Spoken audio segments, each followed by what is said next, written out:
গতকাল ফিরেছি দিনহাটা থেকে, মাঝখানেই একটা দিনই শিলিগুড়িতে থাকা, তারপরেই বেরিয়ে যেতে হবে আবার অন্য একটা জায়গায়।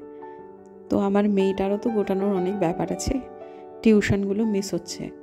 আজকে ওই জন্য পর পর 2টো টিউশন একবারে করে আসবে। চাপ ওরও হচ্ছে, তবে ঠিক আছে, সব মিলিয়েই জীবন। নমস্কার বন্ধুরা, আমার নতুন ব্লগে আপনাদের সবাইকে স্বাগত জানাই। অনেকক্ষণ আগে চাটা দিয়ে গেছে, দেখতে পাচ্ছেন একটা চুমুক দেওয়ার ফলে এখানে একটা দাগও পড়ে গেছে।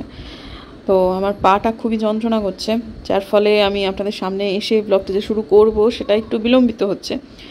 ওষুধ খেয়েছি, হয়তো বা খানিকক্ষণের মধ্যে কমে যাবে, তারপর হয়তো বা একটু এনার্জি আসবে কাজেতে, যার ফলেতে তখন আমি সামনে এসে যেরকমভাবে কথা বলা সেরকমভাবে বলবো। কালকে আমাদের বেরোনো, কাজেই আমাদের পুরনো ব্যাগটাকে খুলে জিনিসপত্র বার করে সেটাকে কাচতে দিয়ে, মানে ব্যাগও আমরা ধুয়ে নিই, কারণ একটা চটি বা জুতো বাইরে থেকে হেঁটে আসলে আমরা তো সেটাকে বাড়ির বাইরে রেখে দিই, কিন্তু ট্রলিগুলো তো গড়গড় করে চাকা দিয়ে সমস্তটাই পরিক্রমণ করে, যেটা আমাদের চটি পায়ের তলায় মারায়, এই চাকা দিয়েও সেই জিনিসগুলোই মারিয়ে নেয়। কাজেই ট্রলিগুলোকেও, অন্তত চাকাগুলোকে এবং আশপাশগুলোকে ধুয়ে নেওয়াটা খুব বেশি জরুরি। তাই জন্য আমরা একটা নির্দিষ্ট জায়গায় রেখেছি ট্রলিটাকে, সেখান থেকে জিনিসপত্রগুলো বার করে নিয়ে ট্রলিটাকে পাঠিয়ে দেবো ছাদে, সেটাকে ভালো করে মামনি ধুয়ে দেবে। তারপরে সেটাকে আমরা হয়তো কালকে আর নিয়ে যেতে পারবো না, কারণ অন্য ট্রলি নিয়ে যাওয়া আছে যেহেতু। তো চলুন, আপাতত দিন তো শুরু হলো, দেখা যাক কোন দিকে দিন যায়। আশা করছি আজকে দিনের ব্লগটা আপনাদের ভালো লাগবে। একটু হাইসা দাও, একটু হাইসা দাও। একটা ফোন এসে গেছিলো, তাই মাসির হাসি মুখ আর ভাসিক্ষণ দেখাতে পারিনি। হ্যাঁ, তো বলে দাও কি কি রান্না হচ্ছে। এই যে আমি আর মাসি এখন থতমত খাইয়ে যাবে, তাই জন্য এই যে এটা হচ্ছে বিট গাজরের তরকারি, অসম্ভব সুন্দর হয় খেতে। এটা যে কি করে করো ফোড়নটা কি দাও, কালো জিরে? না, পাঁচফোড়ন। ও আচ্ছা, পেঁয়াজটা প্রথমে ভেজে নাও, তারপর পেঁয়াজ সব কিছু মিলাই পাঁচফোড়ন দিয়ে সব দাঁড়াও, এত কথা শোনা যাচ্ছে না তাই বন্ধ করে দিলাম। হ্যাঁ বলো, সব কিছু মিলাই প্রথমে ওই তো পেঁয়াজ সব মিলাই একসাথে দিই, পাঁচফোড়ন ফোড়ন দিয়ে, তারপর আদা দিই, তেজপাতা দিই। ও তারপরে ওই আদা রসুন বলছি, আচ্ছা সরি পেঁয়াজ, আমি ভুলভাল বলছি। আচ্ছা প্রথম থেকে বলে দাও তো। সেটা হচ্ছে সাদা সর্ষের তেলে কালো জিরে ফোড়ন দিয়ে, পেঁয়াজ দিয়ে, ও সর্ষের তেলে পাঁচফোড়ন দিয়ে আর পেঁয়াজ সব একসাথে মিলাই দে, নুন হলুদ আদা বাটা দিয়ে সুন্দর করে কষিয়ে তারপর তুমি বিট গাজরটা দিয়ে দাও, তারপর নাড়াচাড়া করে দাও। সবার শেষে চিনি কি দিতে হয়? ও আচ্ছা, তাহলে যেহেতু গাজরটা সামান্য একটু আদার মতো চিনি দিয়ে, হ্যাঁ সেটা অসম্ভব সুন্দর খেতে হয়। আর এদিকে হচ্ছে মাংস আর ডাল। এই হচ্ছে আমাদের আজকে সিম্পল মেনু। মাংসটা পরিমাণে অনেকটাই হয়ে যাচ্ছে বটে, কারণ আমরা খাচ্ছি না, এতদিন মাংস রাখা যাবে না। তো আমি এখন একটুখানি গোটানোর কাজটা করে নিই। এক ব্যাগ থেকে খুললাম, খোলার পর আর একবার ধুয়ে ওপরে মামনি রেখেও দিয়েছে, বোধহয় শুকিয়েও গেছে, তা সেই ব্যাগেই আবার ভরে নিই। একটু পদ্ম গাছগুলোকে দেখতে এলাম। মোহঙ্গ যে গাছটি আমার, সেটা মনসুন ব্লুমার, সেটা বেশ পাতা ছেড়েছে, তবে এখনও পর্যন্ত সেটাতে কিন্তু কোনো ফুল নেই। আর আমি তো 2টো টবে প্রতিস্থাপন করেছিলাম রেড ফিলিপ, তার মধ্যে একটা খুব ভালো হয়েছে। আর এখন যেটা দেখছেন সেটা তো আমাদের আমেরিকা আমিলিয়া ম্যাডাম, সেটা তো ননস্টপ ফুল দিয়েই যাচ্ছে। তো 2টো জায়গার মধ্যে একটাতে খুব একটা ভালো হয়নি, টিউবারগুলো খুব একটা মজবুত টিউবার ছিল না, আর একটাতে খুব ভালো হয়েছে রেড ফিলিপ। তো এখন আপাতত দেখতে তো এলাম, এদের মোটামুটি জল উপচে দেওয়া হয়েছে। আলপনাদি বললো মাঝখানে সে দিয়েছিল, আর বৃষ্টি যেহেতু হচ্ছে সেহেতু তো উপচে এমনিই যাচ্ছে। সব মিলিয়ে মিশে মনটা একটু ভালো হয়ে গেল ওদের দেখে, তবে কটা দিন দেখতে পাবো না, সেই জন্য আমার একটু খারাপও লাগছে। চতুর্দিক একদম ছড়ানো ছিটানো, এবারে এটাকে ধুয়ে আবার নিচে নিয়ে আসা হয়েছে ছাদের থেকে। এরপরে ওটাতে আমার আর বুমবাতার হয়ে গেছে, এটা টুপুরকেই দেওয়া হলো। সে করে নেওয়ার পর তারপর মোটামুটি আমাদের কাজটা মিটবে, অন্তত প্যাকিংয়ের কাজটুকু।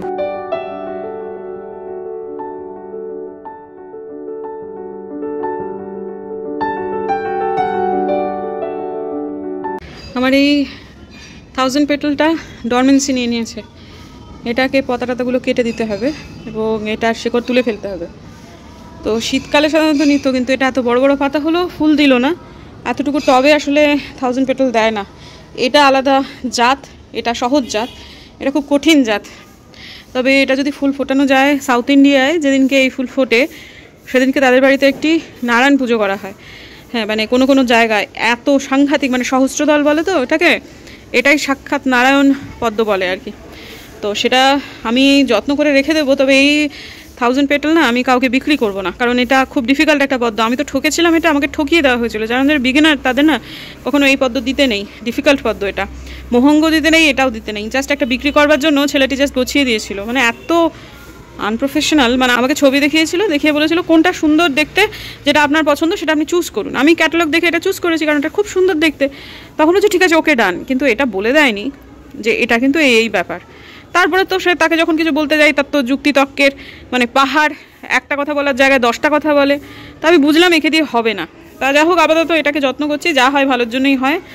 নারায়ণ পদ্ম আমার বাড়ি এসেছে, এটাকে আমিই যত্ন করব, কারণ এটা আমি কাউকে বিক্রি করতে পারবো না, কারণ সেটা খুব মানে ভুলভাল জিনিস হবে। হ্যাঁ, একটাই ছেলে, ওই সেম ছেলে এই একটা দিয়েছিল, 3টের মধ্যে 2টো ঠকেছি, একটা যা হোক ঠিকঠাক, সেটা হচ্ছে ইয়েলো পিওনি। ইয়েলো পিওনিটা আমার পছন্দ হয়েছিল রঙটা, সেই জন্য দিয়ে বলেছিলাম যে এটা আমি নিতে চাই। যাই হোক সেটাও সে দিয়েছিল কোনো কথা না বাড়িয়ে। তো এই একটা পিওনি যাই হোক আমার মুখ রক্ষা করেছে, মানে তার মুখ রক্ষা করেছে যে এটা অন্তত ফুটে। মোটামুটি ভালো গাছ, ইজি এবং হেভি ব্লুমার আর কি এই জাতটা আর কি। গাছ অনেকেই বিক্রি করে বন্ধুরা, কিন্তু আসলে পদ্ম গাছ একটু ট্রিকি, তো যার ফলে প্রথমেই যেটা মানে এই যে ইয়েলো পিওনি, তারপরে ইয়েলো পিওনি বলছি, এই যে আপনার 1000 পেটাল, তারপরে ওই যে মোহংটা আমার পছন্দ হয়েছিল, কারণ একদম ডার্ক মেরুন রং। বলে দেয়নি যে এটা মনসুন ব্লুমার, ওকে আমি বলেছিলাম যে আমার কিন্তু ঢাকা ছাদ, আমার কিন্তু সরাসরি বৃষ্টির জল পড়ে না, এবং যদি এটা আমি বৃষ্টির জলে এখন যেটা করেছি, দেখুন গাছটা ভালো হয়েছে তো, কিন্তু ফুল দেয়নি, কারণ সারা বছর ওটা 2টি ফুল দেয়। যারা নতুন নতুন গাছ বাগানি, জল বাগানি, তাদের কি হবে, তাদের গাছের যেই মুহূর্তে তারা পদ্ম দেখবে যে তাদের হাতে পদ্ম হচ্ছে, তখন একটু একটু করে ডিফিকাল্ট পদ্মের দিকে তারা যাবে। প্রথমেই আমার কাছে একটা টিউবার আছে এবং আমাকে বিক্রি করতে হবে জানো তো না প্রকার, এই করলে আর বাপের জন্মে আমি ওর কাছে যাব না। এই যে ছেলেটির কাছ থেকে আমি নিয়েছি, আর কোনো দিন ফিরে তাকাবো না। সবাইকে বলবো যে কেউ যারা আমাকে জিজ্ঞেস করবে কার কাছ থেকে পদ্ম নেওয়া দরকার, আমি তো ওপেনলি বলে দিচ্ছি সমাধির কাছ থেকে পদ্ম নেই।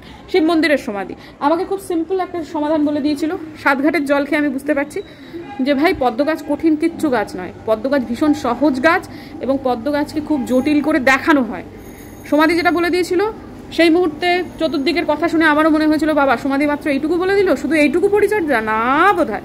পরে দেখে গেলাম ও ওইটুকুই তো, তার বেশি কিছু লাগে না তো, এত কিছু ঘেটে ঘুটে। প্রথম দিকে তো আমার সমাধি আমি ইয়েতে বলেই দিচ্ছি ব্লগেতে, আমি বিভিন্ন জায়গাতে কথাবার্তা বলে আমার একটু বিশ্বাসযোগ্যতার জায়গাটাতে আমার মনটা খারাপ হয়ে গিয়েছিল যে গার্ডেন সয়েলের মধ্যে 1 মুঠ খোল দিয়ে তিনি বলেছিলেন পদ্ম গাছ হয়। তারপর এদিক ওদিক যাচ্ছি, দেখছি এত ডাইনে বাই রাম শ্যাম যদু মধু, কত রকমের পরিচর্যা, কত ভারী ভারী কথা। তখন আমার খুব মন খারাপ হয়েছিল যে এই বাবা সমাধি আমাকে শুধুমাত্র এইটা বললো।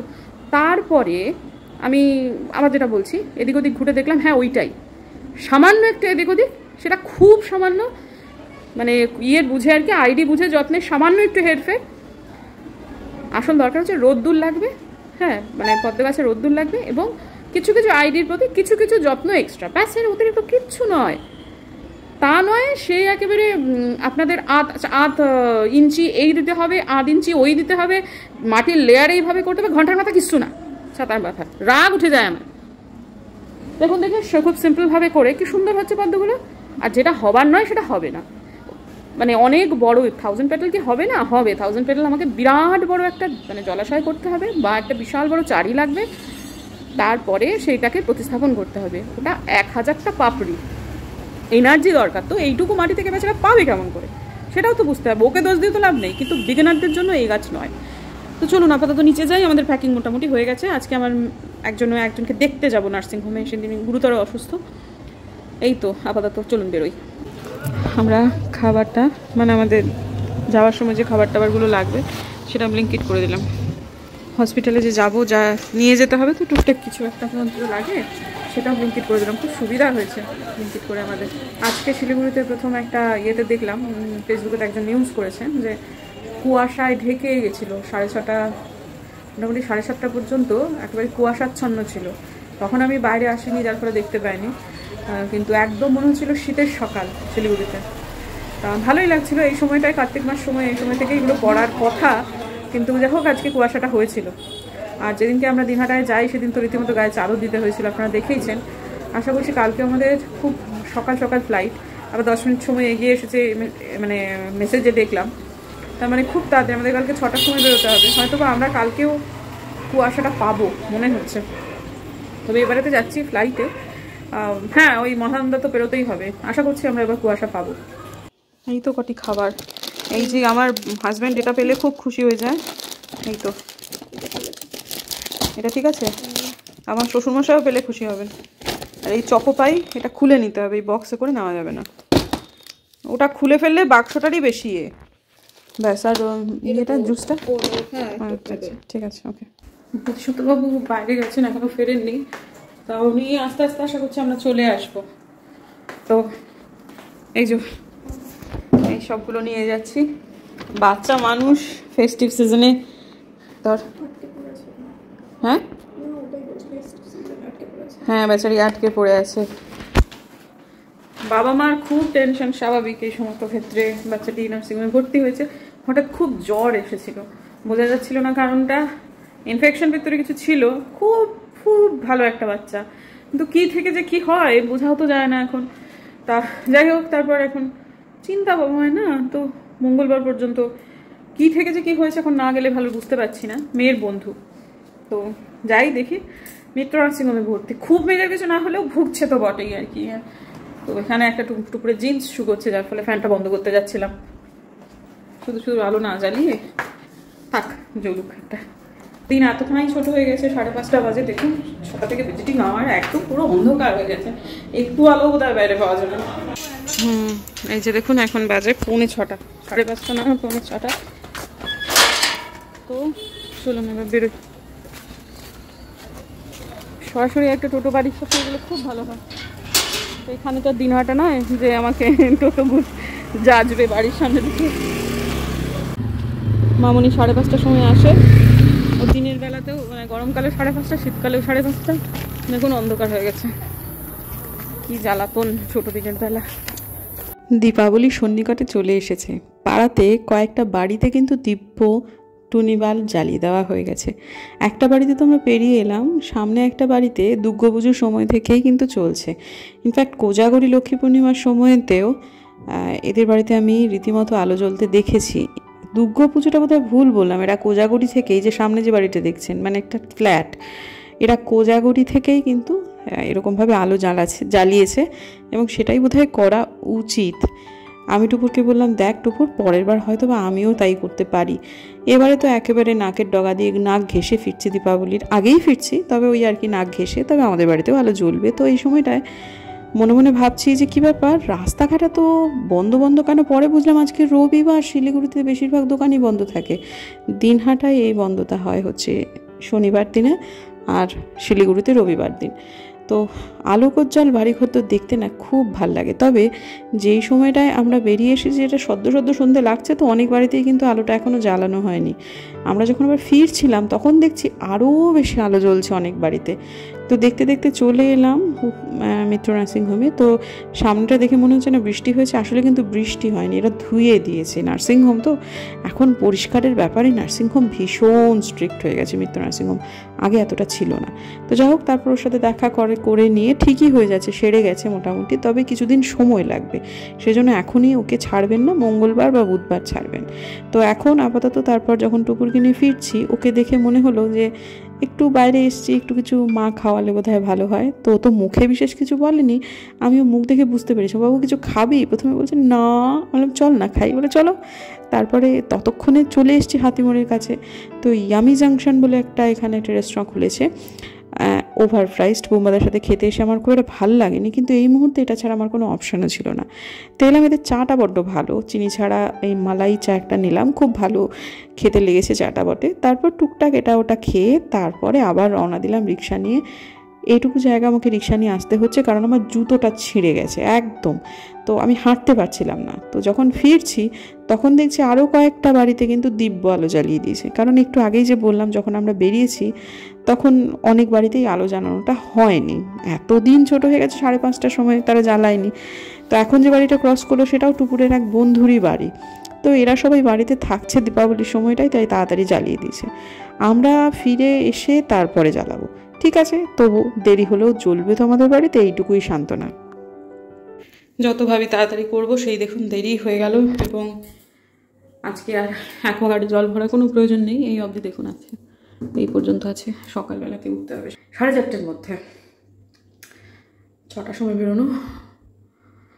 তো যাই হোক, আর্লি মর্নিং ফ্লাইট, 2 ঘন্টা আগে তো পৌঁছাতেই হয়।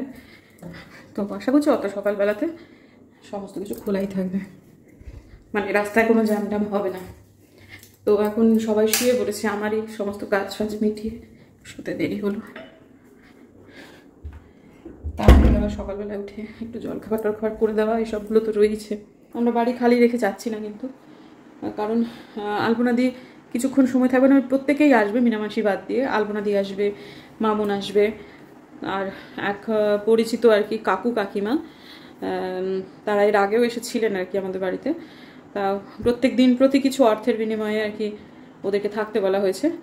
তা ওর তো ছেলে বউরা ভাড়া বাড়িতে থাকে, ছেলে বৌমা নাতি তারা আসবে না, তারা তাদের বাড়িতেই থাকবে যে এখন যেখানে তারা আছে। আর কাকু কাকিমা এসে থাকবেন যে কটা দিন আমরা আছি সে কটা দিন। তবে ওপরেতে এলে পরে মানে হয় কি ভীষণ, মানে আগের লাস্ট যেবার রাখা হয়েছিল বাচ্চাটি আর কি ঝুলঝাড়ু দিয়ে CCTV মেরে মেরে একাকার করেছিল, খুব দুষ্টুমি করে আর কি, সেজন্য বাচ্চাটাকে আমার শ্বশুরমশাই বারণ করেছেন যে ওকে পাঠাতে হবে না। তো হয়তো বা আপনারা যে কদিন আমার বাড়িতে আমরা কদিন নেই, ছাদে শাড়ি মেলতে দেখবেন, বারান্দায় ধূপকাঠি ধোঁয়া দেখবেন, সবই দেখবেন, কারণ বাড়িতে লোক থাকবে, আমরা রেখেই যাবো আর কি সেরকমভাবে। আর আলপনাদি যেরকম আসছে যেরকম যাচ্ছে সেরকমই আসবেই যাবে। গোপালকে সেবা দেওয়া সেটা আলপনা দিয়েই করবে, হ্যাঁ। তো সবই আর কি হবে, বাড়িতে লোকজন থাকছে। তবুও একটা টেনশন তো থাকে, যবে ফিরছি আর কি। ওরা বোধহয় কালকে 9টার মধ্যে আসবে সেরকমই তো বললো, কারণ সমস্ত বাজার হাট করে রেখে আমরা যাচ্ছি, সমস্ত কাঁচা বাজার, ফ্রিজ ভর্তি মাছ মাংস সমস্ত কিছু রেখে ওদের সাথে সেরকমই কথা হয়েছে। এবং তারপরেও দিন প্রতি আর কি একটা টাকা ওরা থাকার জন্য নেবে, তা সেভাবেই আর কি আছে। এটা কিন্তু ওদের প্রফেশন না, ওটা আমার শ্বশুরমশাই বহুদিনের পরিচিত। ওরা কাকুর অনেকটাই বয়স, কাকিমারও অনেক বয়স, আর ওরা থাকবে হচ্ছে আমার শ্বশুরমশার বেডরুমে। কারণ ওপরটাতে এবার আমি ছাড়তে চাইনি, কারণ ভীষণ ক্ষতি করে যায়, মানে অনেক কিছু এরকম হয় যেটা আর কি ঠিক নয় আর কি হওয়াটা। ওনাদিকে আমি বলেছি কাল পরশু তরশু 3 দিন থাকতে ওপরে। তা আলপনাদি বোধহয় থাকতে পারে, হ্যাঁ সম্ভাবনা আছে। মানে ঠিক যারা আসছে দেখি আর কি হয় না হয়। আলপনাদিকে আমি বলেছি তোমাকে আমি টাকা দেবো, তুমি থেকো। তো আলপনাদি দেখি থাকে যদি তো খুবই ভালো হয়।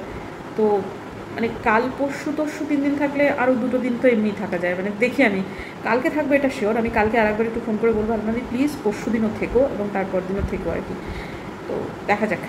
এমনিতে আলপনাদি যে ওদের কাজ করতে আসবে তা না, রান্নাটা করতে আসবে, কারণ রান্নাটা যদি আলপনাদি না করে তাহলে উদ্বৃত্ত অনেক কিছু এদিক ওদিক হয়ে যাবে, সেটা একটা কারণ। তো এইসবই আর কি, অনেক কিছু মিলিয়ে মিশিয়ে না বন্ধুরা, বাড়ি ছেড়ে যাওয়া একটা চাপের ব্যাপার সত্যি। তো যাই হোক, ঠিক আছে, আপাতত আজকের দিনের জন্য বিদায় নিচ্ছি বন্ধুরা। যদি আমাদের ভিডিও ভালো লাগে তাহলে প্লিজ সাবস্ক্রাইব করবেন, পাশে নোটিফিকেশন বেলটাকে অন করবেন যাতে ভিডিও দিলেই নোটিফিকেশন চলে যায় আপনাদের কাছে। দেখা হচ্ছে আগামীকাল, ততক্ষণ